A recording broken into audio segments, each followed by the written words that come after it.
where's the promotion of wind energy? I don't think we're necessarily in, we're going to be promoting wind energy. That's not the goal here. It's to bring the producer and growers' voice into the conversation, and they've been sitting in the grandstands, and much like the way our family kind of felt about it.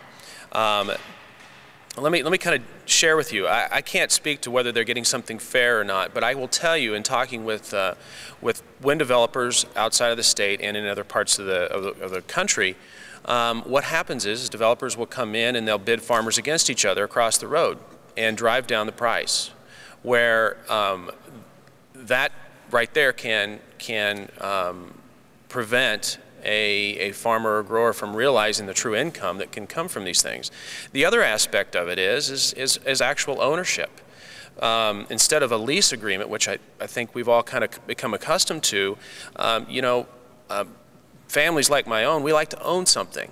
And with the opportunity of looking at this in a different way, it can provide ownership where you can own 2 or 3 turbines out of a wind farm of 50 or 60. And with that becomes, a risk reward, which, if you think about it, that's really what Nebraska is all about. Our pioneers came out here with a very big risk to get some reward. And that's the kind of opportunity I think that we're trying to establish for the landowner. So is the group more about taking advantage of the opportunities that may come to Nebraska, or is it about actually trying to develop more wind energy in the state?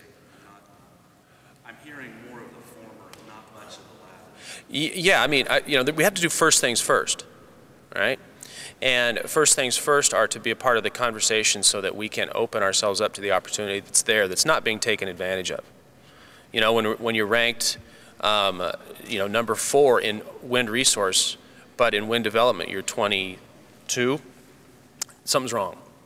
And when you think about, organizations like the Cattlemen and Farm Bureau, they represent the landowner, like our family, and those are people who really can be the economic engine behind taking advantage of this opportunity and closing that gap from 22 to something much less than that.